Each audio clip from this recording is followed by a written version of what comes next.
I am so glad you convinced me that the family car should be the Defender 110. It is so beautiful inside.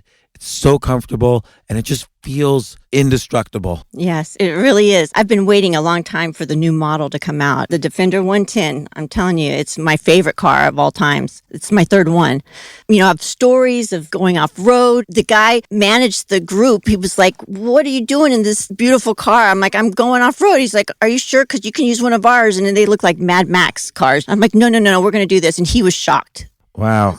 Well, it's great because the Defender has been reimagined for 21st century adventure, and its unparalleled off-road ability, as well as its robust interior, are invaluable whether you're headed towards uncharted territory or just a weekend of exploration. The Defender 110 tackles challenging surroundings with absolute confidence. The SUV conveys strength outside and in, featuring peerless technology like an intuitive driver display and an award-winning infotainment system. That's my favorite part, to keep you connected no matter where the journey takes you. Adventure is unique to everyone, and so is the Defender. Choose from the two-door Defender 90, the four-door Defender 110, or the larger Defender 130 with the ability to seat up to 8 passengers. You'll find uncompromising performance in all three. So pack up and go even further with the Defender 110. Learn more at LandRoverUSA.com/Defender. Sometimes it takes a different approach to help you unlock your true potential. Capella University's game-changing FlexPath format helps you learn at your own pace and fit earning a degree into your life. From before you enroll to after you graduate, you'll be supported by people who are invested in your success so you can pursue your goals knowing that help is available if you need it. Imagine your future differently at capella.edu.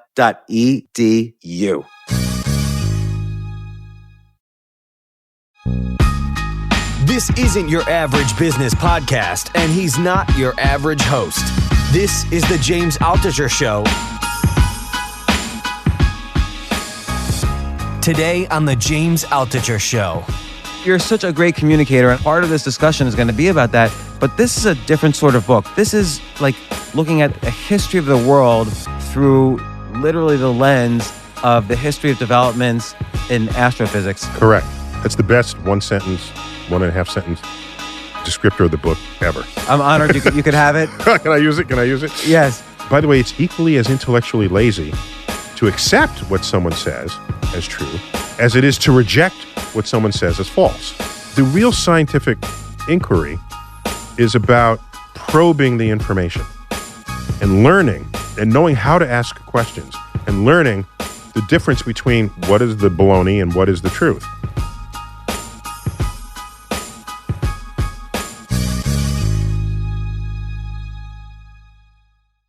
I cannot believe we have this podcast. I'm here with Neil deGrasse Tyson. Welcome to the show. Thanks for having me. You're a space nut, so if I'm not in that equation, I feel unloved.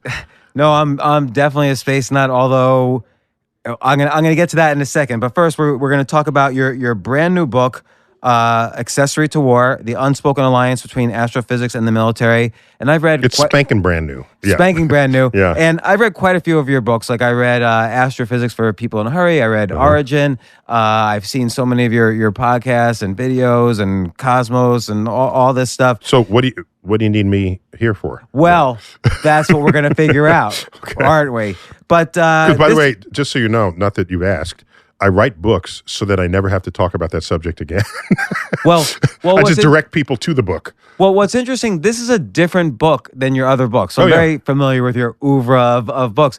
This book is really, like Astrophysics for People in a Hurry and Origins were great ways for me, a space nut, to find different ways to understand topics that were interesting to me. The beginning of the universe, astrophysics, E equals MC, all these things that you explain in such a great... But there's a whole chapter on E equals MC squared. Yeah.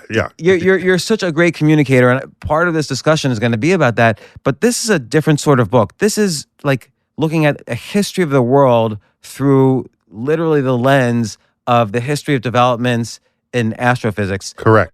That's the best 1.5 sentence descriptor of the book ever. I'm honored you could have it. Can I use it? Yes. And it's different in the sense that it's very sophisticated. Kind of you're linking through thousands of years, and particularly through the past century, of innovations from thousands of years ago. How did people navigate? How did people use compasses, and then eventually, radio, microwaves, GPS, all, and then of course nuclear weapons, and now the continual race into space and innovations in space, and how it both benefits the world, but also benefits the military, benefits astrophysics research, which, we're going to talk about the book, but there's a couple things I want to get to first. First, we're in your office, and I love your bookcase. I love how there's a Whoopi Goldberg book right next to large-scale structures in the universe, right below the Koran up there, and books about quantum mechanics. Like, I wish I could live in this office for a few weeks and just read through the books. Well, plus the shelf surface is littered with sort of memorabilia over the years. It's funny, anytime I have someone from LA in here, they say, "We have nice props in your office." No, that's a real sextant from the 1700s. It's not a prop.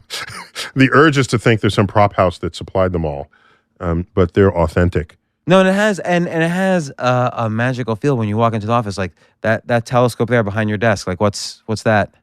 Well, that is the precise size of my first telescope, but it's not my first telescope, but it brings back the memories of it.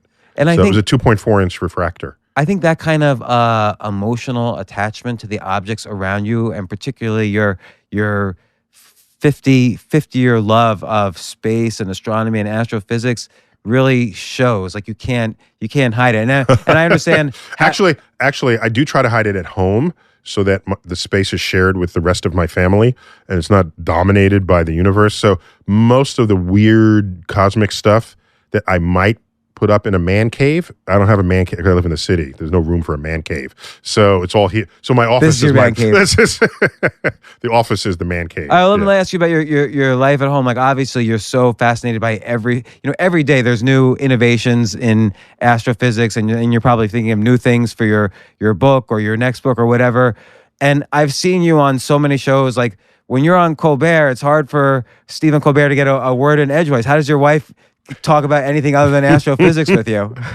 Well, I know this doesn't sound like we're getting to the book, but we're getting to the book. She has a PhD in mathematical physics, so our conversations are scientifically literate and informationally efficient.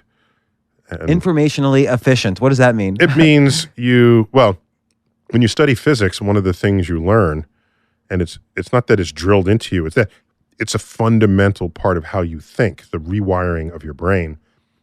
In order to do well in physics, you look at a couch, let's say. To the physicist, you're not first thinking about the cushion or the color or how, you're looking at what's supporting it. Oh, there are 4 legs. So there are forces at each leg. And the rear legs support a slightly higher force because that's the back of the chair. And so you get the force diagram going in your head. Now you clad that with everything else that most people care about when they buy the couch. But the physicist will strip naked a problem down to its fundamental essence of matter, motion, energy, forces, this sort of thing. So you can have a very efficient conversation with someone who is also equally fluent in that way. When talking about anything, you get to the essence of the problem from the beginning. And by the way, this is continuing on this tangent that you just started. Richard Holbrooke, who worked under President Clinton and was active, he was a diplomat, was active in the negotiations in the Balkans during that turbulent time in the 90s. He's a neighbor of this institution. And when we opened the new Rose Center for Earth and Space, this is the big sphere here and the glass cube, we opened it in 2000. I gave him a private tour of the place. He's a neighbor. He's important. You do this for him. We go around and I point things out, and he says, if the moon is in that position for this, then wouldn't it also be this? And I said, yeah. Then we move on. I said, here's a gas cloud. Wait, if that's a gas cloud and stars are made of gas, could stars have formed inside that gas cloud? Yeah. And we go around, and the man knows some stuff. And so about 3/4 of the way, I say, all right, so let's stop.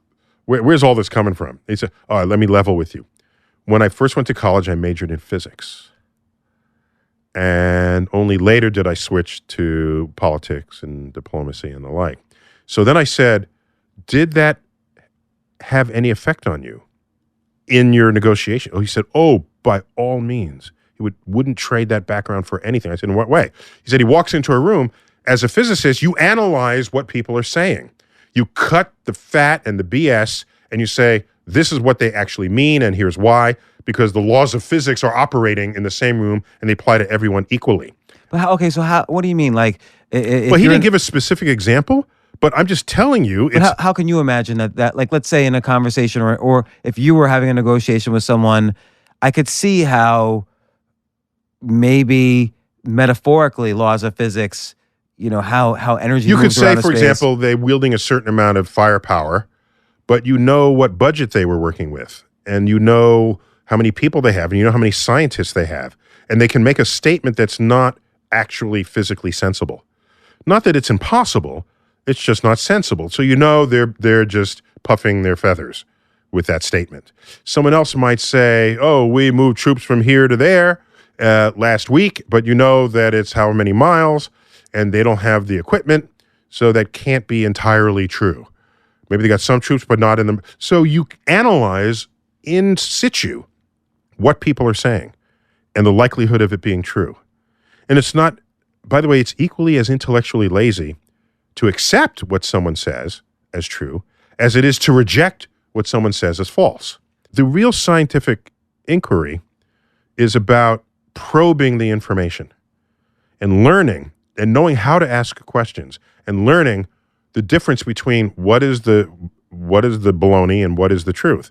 And he was equipped and had the power to do so, and he did. He was almost uniquely successful in that regard. Yeah, and I mean, now that you've got me thinking about it, I imagine the ability to go into a negotiation in a tense situation and say, what if we were to do X, Y, and Z? Like, what if we were to have the borders here and demilitarize? And then, which might be formulated in a physics kind of way. Like, what if the universe was expanding forever and has been expanding forever? The what ifs are very important. And here's another example. This is a little bit contrived, but it's very much says the point. Let's say you and I are both fighting over an orange grove territorially. All right. You're telling them about our fight yesterday, but go ahead. So we're fighting over the orange grove. I want the, no, you want the orange. I want the orange. No, you want the oranges. So let's go to battle. And a good diplomat should do this, but if you're a diplomat with physics background, you would certainly do this, okay? You would say, what do you want to do with the orange? Huh.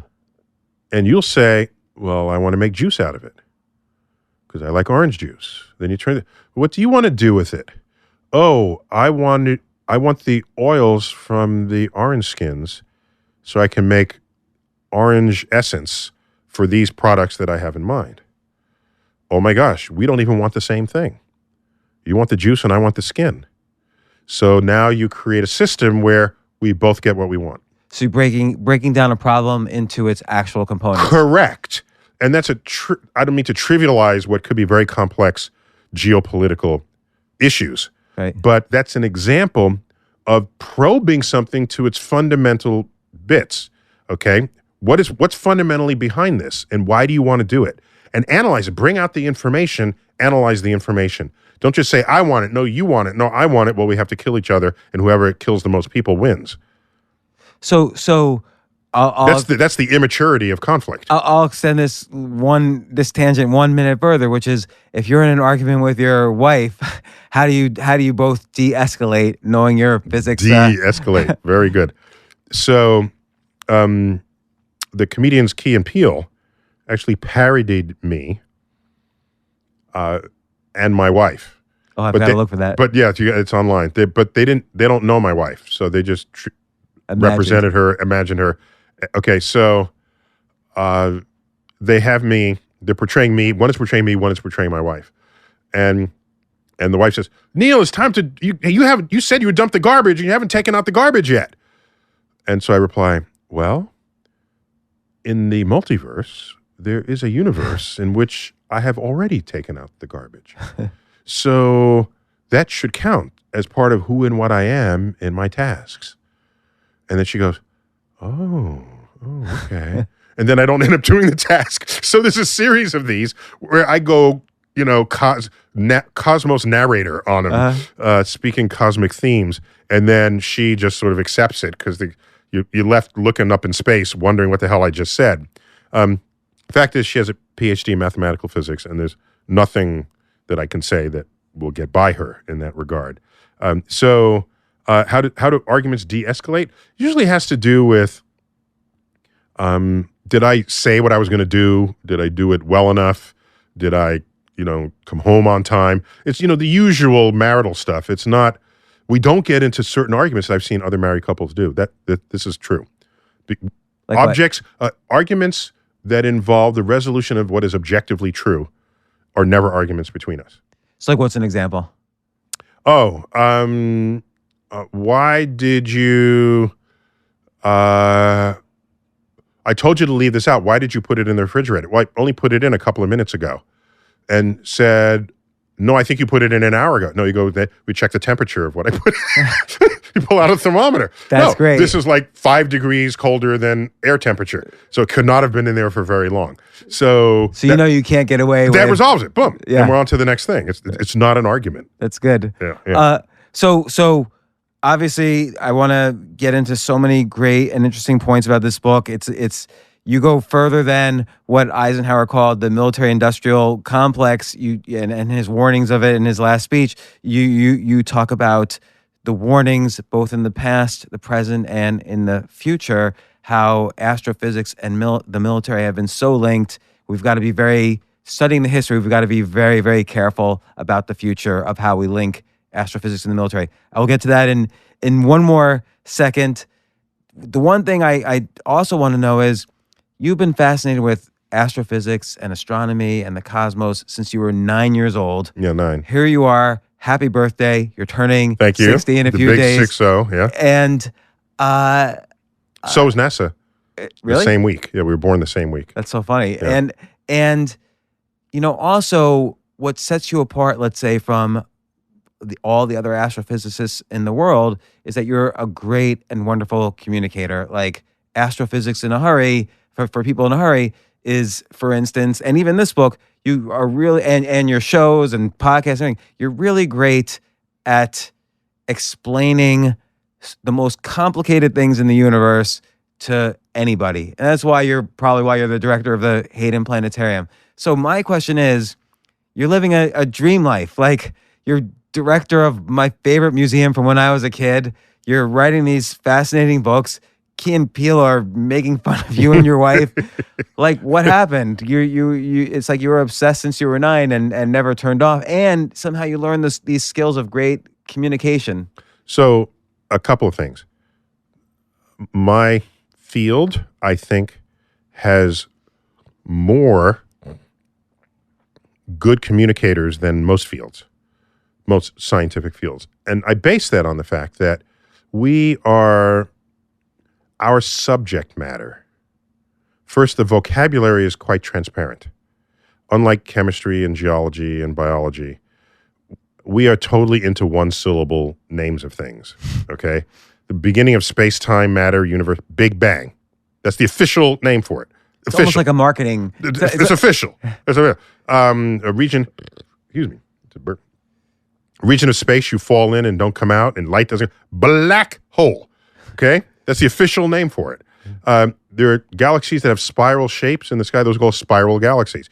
Jupiter has a red spot on its surface. It's called Jupiter's red spot, right? So what that means is when we speak at all, the words are not a barrier. We can focus on the idea that we're trying to communicate. Whereas if you're speaking with a biologist, so I just told you what's the most important event in the universe, Big Bang. What's the most important molecule in the human body? Deoxyribonucleic acid. Oh, I have to abbreviate it, DNA. Well, what is that? Now I have to ask what the word means. Okay? But I'm gonna play devil's advocate for a second. If you look at your thesis on how galaxies and cosmic matter bundle together in space, there's a lot of heavy duty mathematics that's hard to understand. There's math in it for sure, But when I'm describing it to you, I will say these objects feel each other's gravity and they move towards one another. There's if you really unpack it in all of these books, and especially Astrophysics for People in a Hurry, which is not Astrophysics for Dummies, by the way, holding aside the fact that that title was taken, it's real astrophysics. It's not, I don't soften anything, any of the terms or ideas that are presented. But my point is, if you look through that, there are very few words that you need a glossary to understand. Very few. Most of them are regular English words, and maybe the sentence is heavy. But I'm self-aware of that, and so I don't give you too many of those at once. And maybe the paragraph is heavy. I don't give you too many of those at once. Maybe the chapter feels long. No, the chapter ends, and you can see it 3 pages later. Yeah, and it's not a huge book. And it's not a huge book. Right, and it's not a huge book. All of that was calculated to get you through that material because you're in a hurry. But that's a good communicator. But my point is that we have communicators out there among our ranks. They're out there, but we're not rewarded for that professionally. Right now, I think our field has gotten to the point where we're not rewarded for it, but you're also not penalized. So now there are more of us who are doing it. Just take a look at in the science shelves of a bookstore that has enough categories to have a science shelf. And the biggest of the science shelf, not including medicine and health, the biggest of the science shelf will be the astronomy shelf. Right. We have beautiful photos. Everybody had a Hubble picture on their screensaver, back when Hubble was cranking out the beautiful photos. So we start out with beautiful material. We start out with material everyone has thought about at some time in their life. And we've got transparent vocabulary. Now go. All right. So many of us are already there.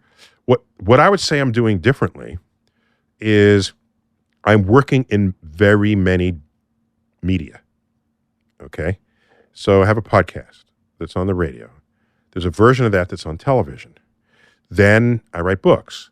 So there's the book if you're in a hurry. There's the book if you're not in a hurry. I taught a class at Princeton that recently became a book. It's got the weight and gravitas of a textbook, but it's written conversationally so that you can read it and learn the full curriculum of what went on at a Princeton astrophysics class. And I have 2 co-authors, and we each took a sector of the universe. I had the planets. Michael Strauss had galaxies, and Richard Gott had large-scale universe and relativity. And so we now have a book on that. So if that's how you want to digest your astrophysics, I got that too. And I do the news talk shows as well as the comedic talk shows. And in a couple of days, Rachel Ray invited me on. So that's a food thing. And I like food, so I think about all these things. And I do a little bit of homework before I go on an interview. And I find out my first interview with Jon Stewart when he was on The Daily Show, it was like, whoa, this is going to be tough because he's smart, he's witty, and he's got all current events in your face. And half the time people are deer in the headlights. You looked at politicians in the early days on his show, they'd want to get their message across. He would ask them something different. And they would trip on him as he's hosting. So I said, I'm going to make sure that doesn't happen to me. So how am I going to do this? All right. I timed it. He interrupts people about once every 7 seconds for a comedic reaction. So if I'm going to speak, I need to fit my comment within 7 seconds so that when he interrupts after a full idea has been expressed. So now we can react to his comedic quip as well as the full idea. And I'm not saying, okay, now if I finish my point, that gets very clumsy and awkward. I studied this. I analyzed this.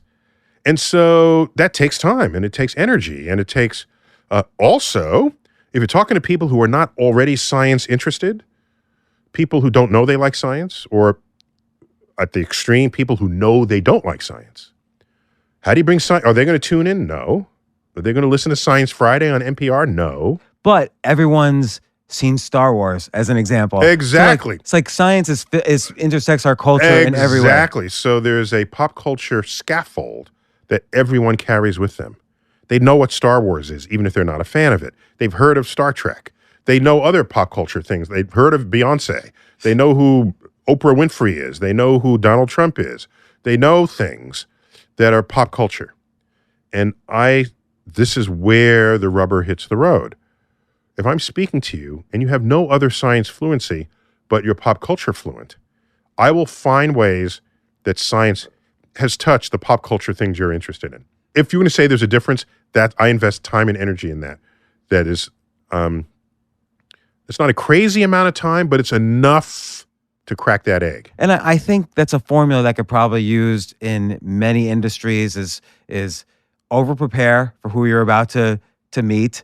Look at how your message or vision translates to other media and how you would do it, either artistically or through communication or otherwise. And then I think there's something to be said for the fact that you've been studying this since you were 9 years old. So you can kind of talk about it on a variety. Like when Star Wars came out, you were probably a teenager and you're probably in your head thinking, oh, here's the physics of that, here's the physics of this.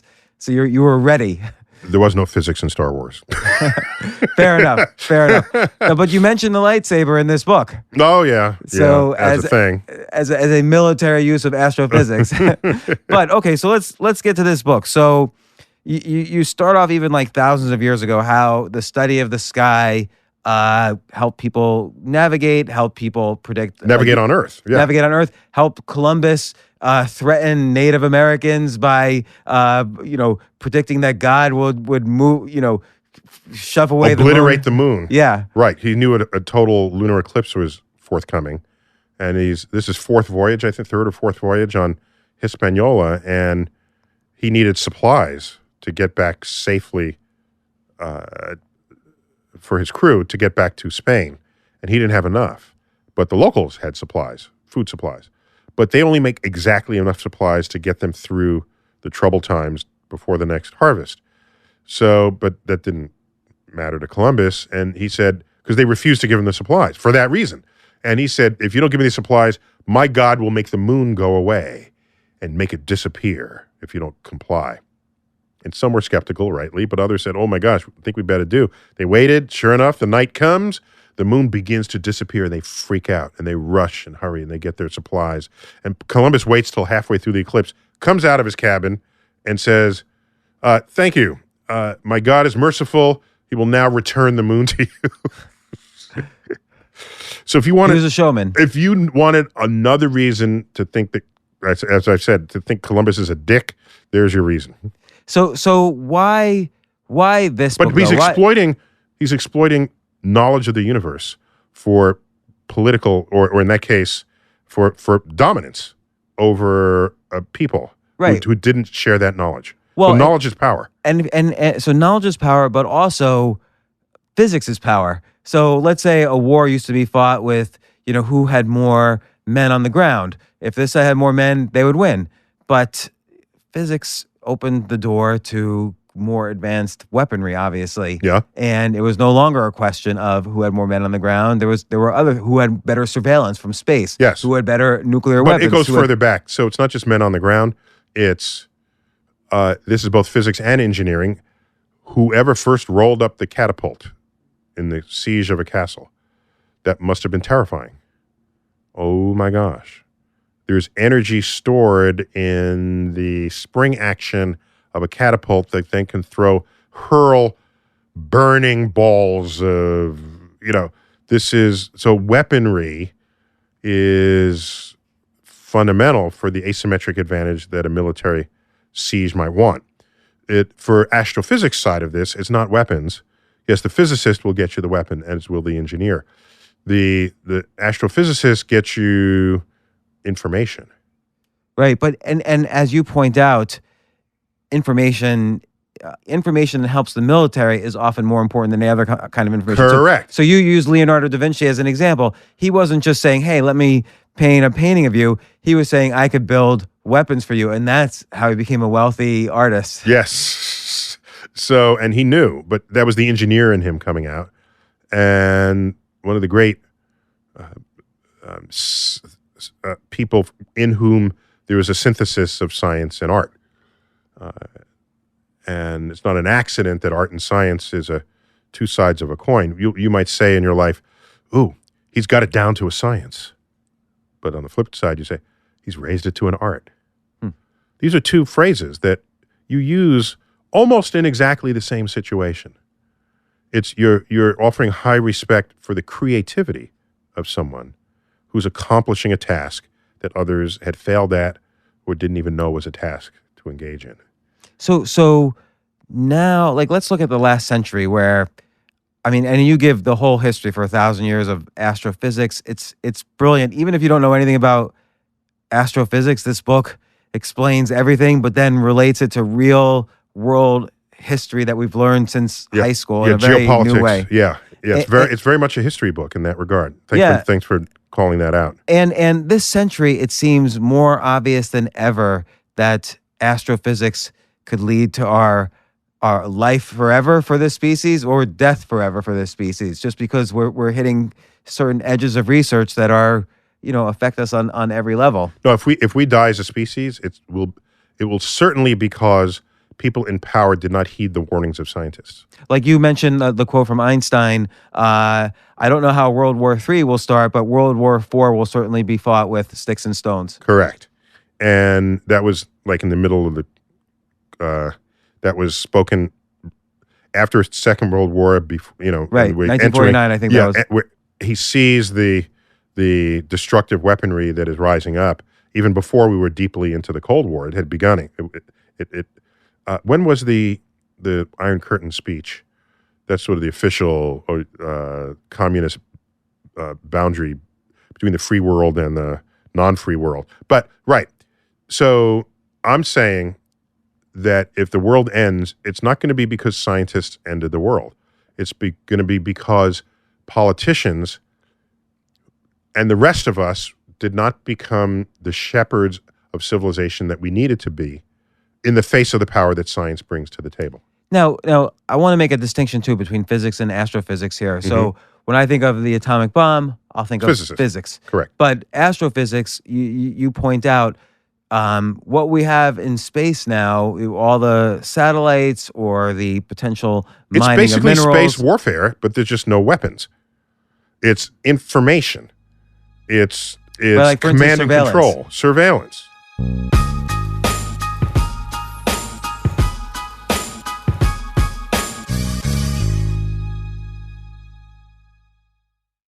Oh my gosh, I love these clothes. Mizzen and Main. That's Mizzen and Main. It really is the most comfortable work clothes. Travel clothes. I had to travel this whole week. I'm traveling for a week and a half, and I just took Mizzen and Main clothes with me. Close out 2023 in style with comfortable, breathable, packable, and machine washable pieces from Mizzen and Main. As you wrap up your year-end goals, enjoy a Mizzen and Main dress shirt that you can wear confidently. I like that they've very, very just nice, solid colors. I don't really like to get all fancy in patterns and everything, although they do have some pattern shirts, but very comfortable clothes, stretchable pants. It's just super comfortable, but they look professional, and you can wear them casually or professionally. I like some of their flannel shirts or untuck shirts. I love untuck. I never tuck in. So again, whether you're shopping for a special someone or giving yourself the gift you really want, I just buy myself gifts. Mizzen and Main is the perfect gift for any guy who works, travels, and cares about looking and feeling great. As you could tell by my many photos across the internet, I care about looking fantastic. I'm practically a model. And let's be honest, every guy loves to look great. So again, shop now at mizzenandmain.com and save 20% when you spend $130 or more using promo code James. That's promo code James at Mizzen and Main, Mizzen and Main.com.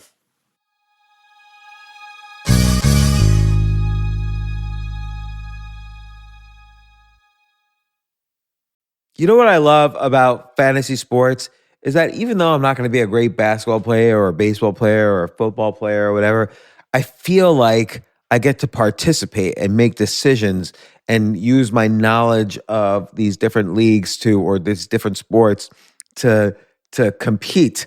So it's like I can pick my team or I can pick my favorite players, and I could use my knowledge to make predictions and maybe even make money. So with the basketball season here, you can now pick combo projections across football and basketball from the Specials League on Prize Picks. This is a league created specifically for combo projections that include two or more players from different sports or leagues.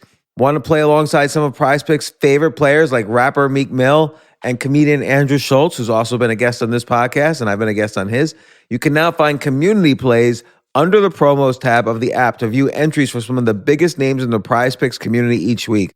Look, PrizePicks even offers a reboot policy so that your entries stay in play even if one of your players gets injured. For football and basketball games, if you have a player who exits the game in the first half and does not return in the second, that player is rebooted. PrizePicks is the only daily fantasy sports platform with an injury insurance policy. What?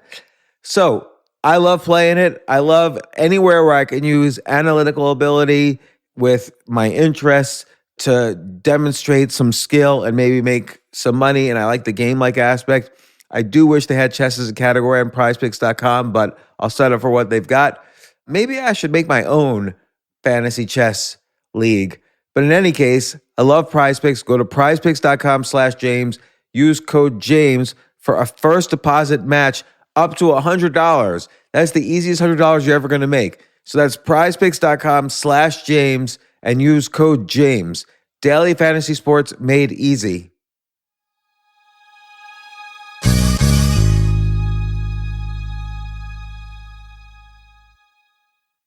The future of learning is definitely online. Like, it's such BS that you have to spend $200,000 or take $200,000 in loans and go to some fancy school when it's useless. It doesn't guarantee you a job. Most employers, including me, do not care about degrees or grades or anything like that. We want to care that you love what you're doing, that you know what you're doing, in some cases that you have experience or that you're willing to learn. But people in general love learning and are curious. Like, the key to success is curiosity. And I think masterclass.com is the perfect model for online learning. I'm really happy they're sponsoring this episode. If you're going to give a gift, give the gift of learning. Masterclass makes a meaningful gift this season for you and anyone on your list, because both of you can learn from the best to become your best, from leadership to effective communication to cooking. Let me tell you some of the classes I've taken. I've taken comedy from Steve Martin. I mean, can you believe I can take a class from Steve Martin on comedy, or Judd Apatow, my favorite comedy director? I could take an actual class from him on writing. Wolfgang Puck on cooking. Dan Brown on writing, or Judy Bloom, who's been on this podcast, on writing. By the way, Wolfgang Puck also has been on this podcast. It's such a pleasure. I try to take classes all the time from masterclass.com. And whether you're watching Masterclass on TV or listening in audio mode in the app or on their site, the quality speaks for itself. It's like these Masterclass instructors are your own personal mentors that are going to help you reach the next level. How much would it cost to take one-on-one classes on comedy from Steve Martin or on chess from Gary Kasparov? You just wouldn't be able to do it. But it would cost hundreds of thousands of dollars. With a Masterclass annual membership, it's $10 a month. Memberships start at $120 a year for unlimited access to one-on-one classes with all 180 plus Masterclass instructors. So it's not just $120 for one instructor. You get all 180 plus Masterclass instructors. Boost your confidence and find practical takeaways you can apply to your life and at work. And if you own a business or are a team leader, use Masterclass to empower and create future-ready employees and leaders. That's the real education in today's world. So this holiday season, you can give one annual membership and get one free at masterclass.com/JAS. JAS, of course, stands for the James Altucher Show. So right now you can get two memberships for the price of one at masterclass.com/JAS. Masterclass.com/JAS. Offer terms apply.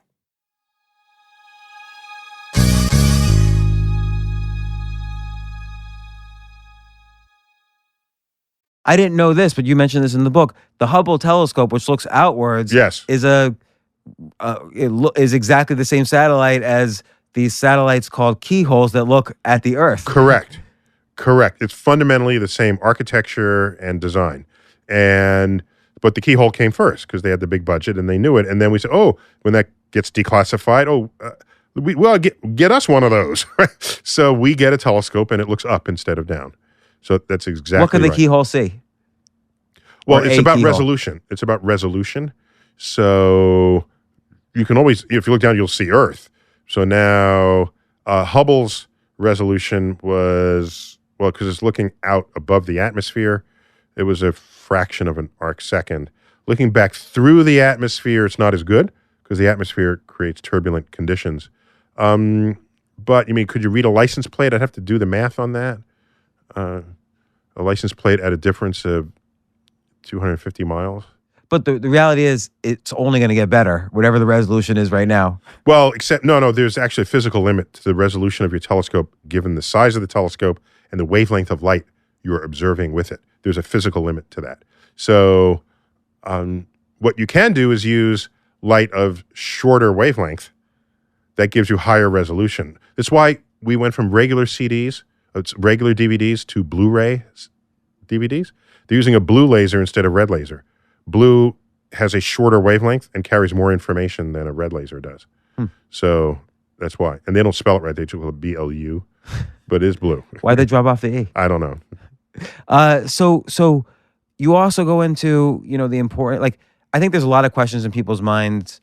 Why do we go to the moon? Why are we interested in Mars? Initially, the race for the moon was more of a kind of political marketing, who gets there first. Yeah. But there's it's real war too. It's not just politics; it's war. But there's real reasons why we would want to get back to the moon. That the mining of these rare earth minerals is an example. Yeah. Mm-hmm. And the same thing goes for potentially getting onto an asteroid or a comet. Well, so we can unpack your statement in several ways. One of them is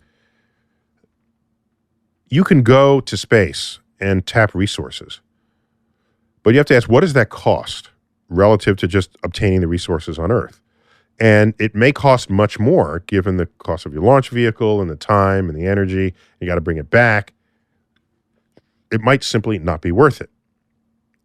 But it is likely that the value of space resources will be best measured by their value in other space projects.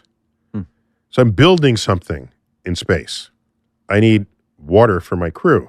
Oh, go lasso a comet, melt out some water, then I'll sell you the water for $9,000 a pound. Why? Oh, because it costs NASA $10,000 a pound to put a pound of anything into orbit, including a pound of water. So I can create a business model. Distributing resources to people who need it in space. So there's that. And I've said before, the first trillionaire is going to be the person who exploits space resources. And probably do you think that's why you have everybody from Richard Branson, Jeff Bezos, Elon Musk, and other billionaires kind of not in a Cold War, but almost like a Silicon Valley war for space? That's a great way to think about that. The difference is they're not going to be the trillionaires because they're not thinking about space resources just yet. They're thinking about tourism and plenty of money in tourism, but I don't think it's quite at the $1 trillion level, right? Given the cost of that. Whereas mining asteroids, mining comets, now you're talking $1 trillion. And there are companies that are thinking about this. Space Resources is one of them. And there are a couple of others, I've forgotten the name. Startup companies that want to go to asteroids, extract mineral resources, and then distribute them to other needy places, either on orbit, on space missions, and possibly back to Earth, but that greatly increases the cost if you do that. For instance, there's a billionaire, Naveen Jain. I forgot the name of his company, but his goal is to get people to the moon, but then mine the moon so you have the energy from the rare earth minerals to get to Mars. So his kind of a roundabout way of getting to Mars by going to the moon first and getting the energy there. Yeah, it's Moon Express, yeah. Moon Express, yeah. That feels a little circuitous. The problem when you land one place to go to another, it takes fuel to land. Because, the moon does, let's back up. So why do you have these re-entry heat shields for everything coming back to Earth? Because there's the kinetic energy of its orbital speed that has to go somewhere. You can either reverse fire engines to eat that energy, or you can let the atmosphere eat the energy. You dip back through the atmosphere There's friction between the air and your surface of your craft. If it's heat shields, the heat shields will heat up and radiate, and you dissipate all that kinetic energy, then you land with parachutes. Okay. The moon has no atmosphere. If you want to slow down and land on the moon, you need fuel. If you want to take off from the moon, you need fuel. If I go to Mars, I just have to aim for where Mars will be in 9 months and go. And once I break free of Earth's grip, I don't need any fuel again until I come near Mars. And then I land on Mars. So this idea that you have way stations where you have to land, it'd be way better if there were a filling station in space. You don't have to then have re-entry back down to the surface of the planet. Put like a Quick Mart gas station, in a location between the Earth and the moon. You go there, refill, and then keep going. And then you didn't lose anything. Why would anyone want to go to Mars anyway? Do you want to go to Mars? Okay. So here's what you sound like.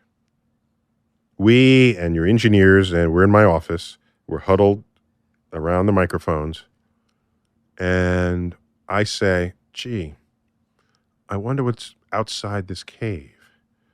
I wonder what that mountain is or that valley. No, let's stay in the cave. There's no real reason to go to the mountain. The cave. We have cave problems. We got to solve the cave problems first. Okay, but I could send Then robots go. to Mars to do everything I can do, but better, maybe. If you do, and I could, scientifically, if it's only about science, that's correct. I can make it so that I'll make a robot where it's as if I'm seeing out of that robot, I'm touching things through that robot. You can't, though. Not as easily. Because the speed of light Yeah, is... there's a time delay that makes it nearly impossible to do any good work. Mars at its closest is 35 million miles. At its farthest is 120 million miles, something like that. The time travel is 20 minutes, between 10 and 20 minutes, that kind of thing. So you can it's like, watch out for the cliff. And then, by the way, if Mars is 20 minutes away, you don't find out until 40 minutes, right? For the signal to return to you. So if you're only doing science, there's no real reason to send people. But if you are have other interests, geopolitical, touristic, otherwise economic, there it is. You could sell tickets to tourists to go to Mars. Now, the rich folks will do it. Oh, it's only 100 million and I'm a billionaire? I'm doing it. Okay, I'm poor. How do I get to Mars? You buy a lottery ticket. Easily 100 million people would spend $1 on a lottery ticket. And now there's the $100 million cost for the winner's trip to Mars. That's a good idea to fund a company. You should start your own Mars company. No. So why this book now? Like, obviously, there's many books you could have written about. Excuse me, this was 13 years in the making. There's no why now. Right, it's like you wrote it last week. I thought people for a second say you wrote Trump it has a last week. Space Force. What timing for the book? It's like, no, this book came out whenever the hell we finished it. Came out. But obviously, you recognize the importance of understanding right now, meaning this past decade, the relationship between military and astrophysics. There's so many topics. Yes, you have it's written about, and you it's could a write fertile about. subject. Yes, and it's written almost in a different style, like because this is all your books are important. All your books have been great explanations of what you're writing about, but this tying in history and making it such a high stakes topic, the military and the potential life and death of our species or society. It's an important book. So what scared you into writing this? Yeah, it was. I had some exposure in the early 21st century. I was on a commission appointed by George W. Bush to study the future of the American aerospace industry.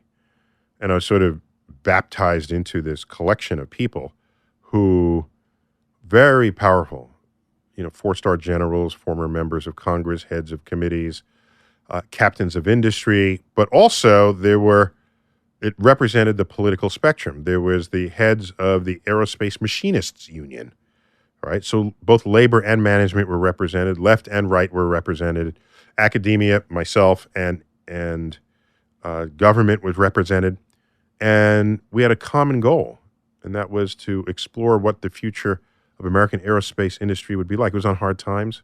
They lost 500,000 jobs. Suppose we lose the industry and we get our planes from Airbus or from somebody else. What impact would that have on our commerce, on our you want me to get it? No. What impact would that have on our commerce, on our transportation, or on our security? This is what we studied. And I noticed that we were having rational conversations about objective truths. And we were arriving at synergistic conclusions. This is something you would never imagine would ever happen. So what's an example of a synergistic conclusion there? No. So what do you do about... Okay, so here it is. What does it mean for a company, an aerospace company, to send manufacturing tasks to another country? Okay? Well, you do that because it's a business decision that you can make it cheaper. The Aerospace Machinists Union president said, we understand you're doing that, but we are concerned that you're taking it to sweatshops and the conditions are not morally right for people to work. And that this is... So one, you're taking away our jobs, but second, you are feeding into exactly the kind of job situations we would outlaw in our own country. I'm just watching this conversation unfold. And then the management says, it is not our job, it's not our duty to judge whether this is a good or bad working condition for them. In fact, many cases, they came from either no job or an actual worse job than what they have. So you can't say everybody has the union wage where they can buy 2 cars and have a house in the suburbs. Not all countries are in that state and have it. So just watching this conversation, it's smart, rational people talking about this. There's no hot air. We could argue, that's fine, but there's no hot air. We're putting real facts on the table, trying to understand what the future of the industry would be. And what happens if you keep outsourcing all jobs, then we don't own the industry anymore. And then if something really bad happens or someone takes over that country, then you don't have access to the factories that were making your products.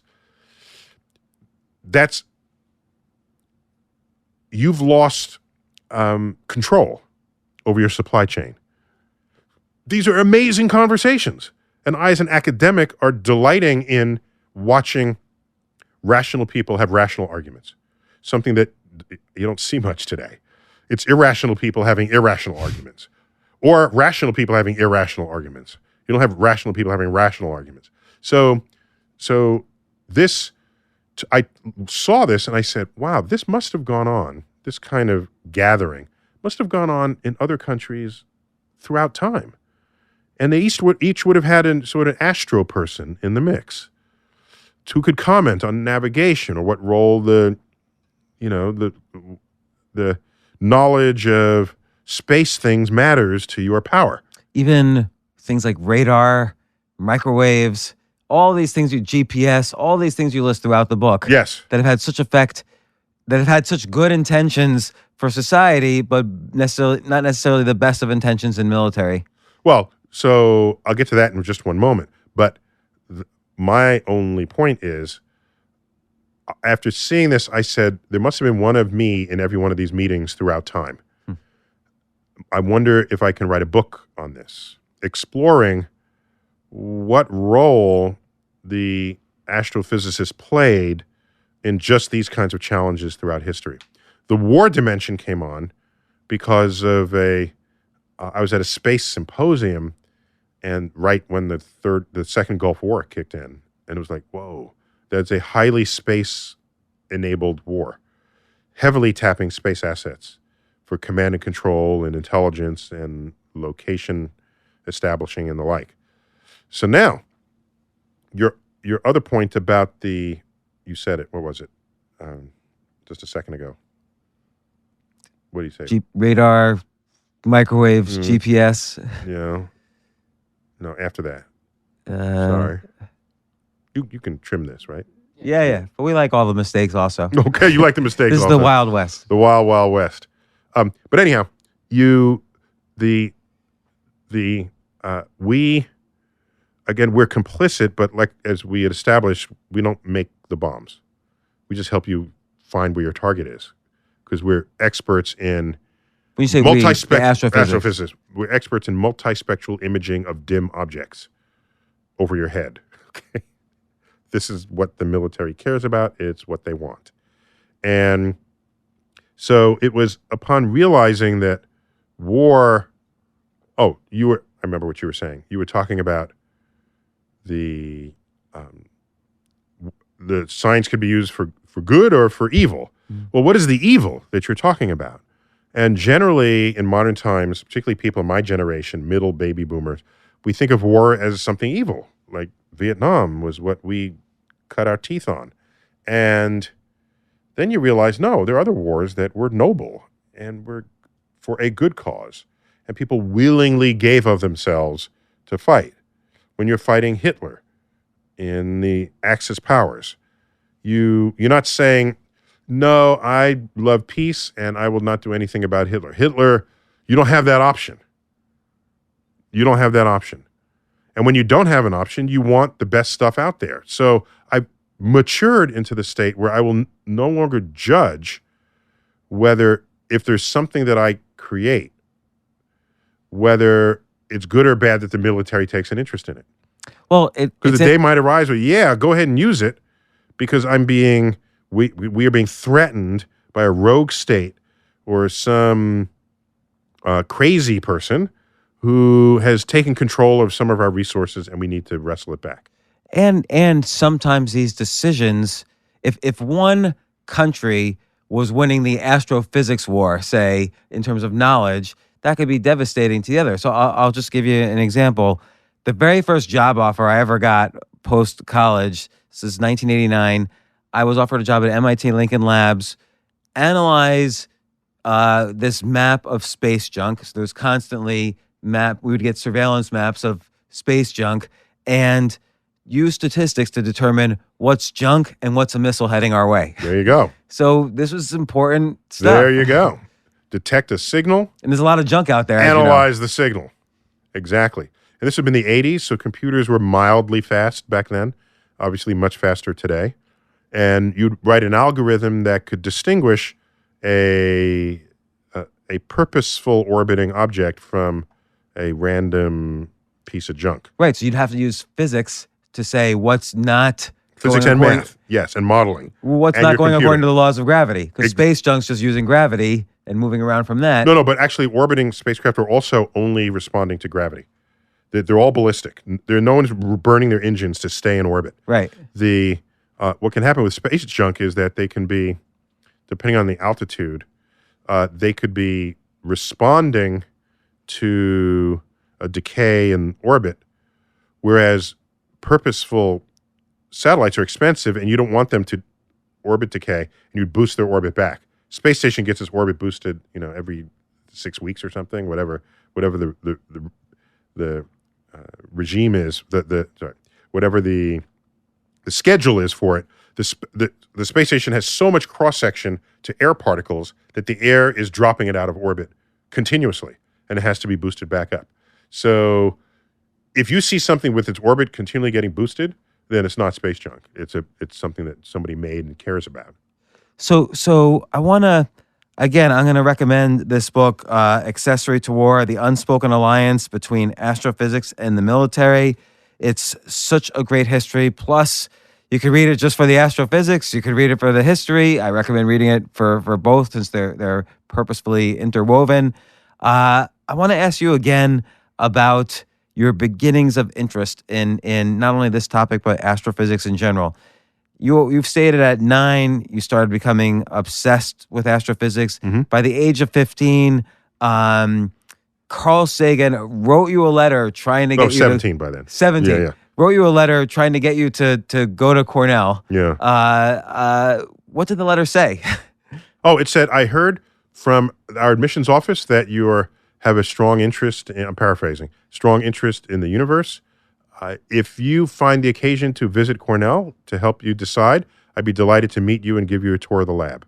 And did he do it? Sincerely, Carl. And he was already famous then. although he would get even more famous later. And so I called the office, and the secretary answers, yes, he'd be delighted to meet with you. What day are you coming up? So I picked a day. I took the bus from New York to Cornell, and I got out, and he met me in his office. He reached behind him, didn't even look, just reached behind him, grabbed a book, and it was one of his books, and he signed it to Neil, future astronomer. I still have that book, of course. But I just thought that was the baddest ass thing, to reach behind your desk and not even look and pull out a book. And you wrote the book. So Did you do that technique too? I no. So now I've written enough books so that I can actually duplicate this experience for others if they come into my office. And how did he convince you? Obviously he didn't, because you went to Harvard, but did he convince you at all? Oh, so no. So here's what I did. Because I was a geeky kid, but I was also a geek jock. So number one wrestler at Bronx School of Science. No one was giving me a wedgie. Right. I was undefeated in wrestling. Although, New York City wrestling is a softer sport than Oklahoma. Yeah, I imagine Bronx School of Science versus the High School of Performing Arts. You're probably destroying them. I don't know. So, but nonetheless, I was undefeated. Whatever the measure of the competition was, I was nonetheless undefeated. And but I had nerd street cred. And how? Well, I'll tell you, just in anything. So, I carried my slide rule with me. And I had a circular slide rule, which is way cool to use relative to the linear one. But here's what I did. At the time, I subscribed to Scientific American. And my favorite part was the section called About the Authors. And Scientific American are popular articles written by scientists. So every article is the horse's mouth speaking about their cherished expertise. And my favorite part is About the Authors, where they listed for every author where they went to college, where they got their master's degree, and where they got their PhD, and where they were on the faculty as a stable professor. So I went through the 3 years of Scientific Americans that I had subscribed to, made a list of all the astronomy and physics articles, and then of the schools I had been accepted to, I made a checklist. Did the author go there as an undergraduate, a graduate, or are they on the faculty? And when I finished that list, Harvard blew away all the competition. I didn't realize at the time half that reason is because the Smithsonian Astrophysical Observatory is co-located with the Harvard College Observatory, and they report together for their research. So I didn't realize that at the time, but nonetheless, you're there. The Smithsonian Astrophysical Observatory is co-spatial with Harvard. So if you want access to the energy of scientific research, it was there. And so I said, I will choose to go there instead of Cornell, because suppose Carl Sagan leaves and gets another gig in 2 years, or he's cherry-picked by some other institution. Then I'm at Cornell and he's not. And the reason why I would have gone wouldn't exist anymore. And so this was an analysis. Was there ever a point during all these years where your formative years of studying astrophysics, was there ever a point where you were thinking, this might not be the career for me? What? The answer is no. I don't understand the question. Here's an answer to that question. There were times when the learning was very hard. There was some advanced math classes I took. There is some... I wish you could get a degree in astrophysics without the math. I love the topic, but I hate the math. Not possible. It ain't happening. And I felt like I will never learn this. Oh my gosh. What will it take? And I drew upon my lifelong energy reserves to keep going and stay with it. What was the lowest point? It was never low. It was just... What about when you were in Austin? You kind of had a couple attempts at oh no, that's PhD. not. That wasn't problems learning the material. That was issues with advisors and things. I ended up transferring from UT Austin to Columbia. Yeah, it was advisor issues, and your PhD, you have an advisor and you have a committee, and it wasn't working out. The interesting thing about graduate school is you're measured not just how well you did on exams for classes, is what are your relationships with the faculty who are standing in judgment of you, and it just was not working out. They They did not see me as their equal ever. And so I transferred to Columbia and everything went fine from there. Got the PhD, went to Princeton, postdoc at Princeton, was courted by the American Museum of Natural History, stayed an adjunct for a while, a visiting professor, they call it. And so that's how this unfolded. What was it like? That was a low point. It was an emotional low point. It wasn't an intellectual low point. So just some things that were just hard to get for me. And then I just worked at it harder and harder and harder. But you need energy for that, so you don't give up. So I had huge fuel tanks to draw up from being fueled up since age 9. Fuel tanks meaning because of the obsessive interest. Yes. Do you think you need obsession for success? Yes. Yes. The most successful people in anything there ever were obsessed. I'm sorry to say that, but that's just what it is. They were obsessed. And when you finally got appointed... Obsessed. They think about it all the time. To the exclusion of personal hygiene, to the risk of domestic tranquility. That also explains me. No, absence of personal hygiene. No. Genius could be a sign of the absence of personal hygiene, but the absence of personal hygiene is not a sign of genius. Ugh, you ruined my dreams. They're not symmetric. When you were appointed, last question, when you were appointed head of the director of the Hayden Planetarium, my favorite museum as a child, you visited here many times as a child. Was this just like, how could your dream come true? Like, could you believe what was happening? No, it wasn't my dream. No, it wasn't. In fact, I became director because I could serve the needs of the museum and the community and the like. I still have this fantasy. It could be a fantasy, but I'd rather it not be, but I'm in control of this. The fantasy is that one day, sooner rather than later, I give all of this up and I just go back to the lab and become a scientist again. Then you never see me. I kind of think you're not going to do that because part of your such an important part of your ability is communication. And if you're in the lab, if other people rise up, there's a cleared field there, a field that was cleared or brush and bramble initially by Carl Sagan and others that have risen up, and I'm on that field that he cleared. Others are fighting their way to it and are doing really good podcasts and YouTube videos of science and astronomy in particular.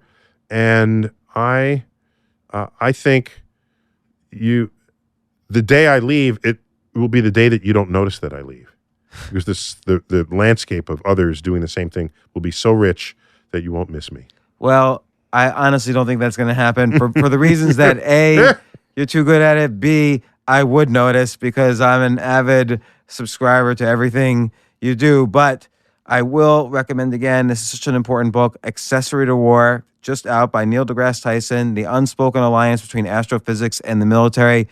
No matter what your skill level, history level, understanding is of these topics, it's a great history book. It's a great beginning astrophysics book. Just a wonderful thing to read. Thank you for coming on the podcast. Thanks, Mom. It's nice things about She did pay me beforehand. All right. Thanks for having me. And then, Neil, we do a quick 1 minute, 60-second video podcast. Is that okay?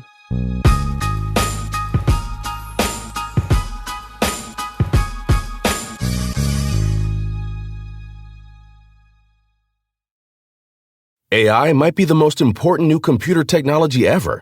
It's storming every industry and literally billions of dollars are being invested. So buckle up. The problem is that AI needs a lot of speed and processing power, so how do you compete without costs spiraling out of control?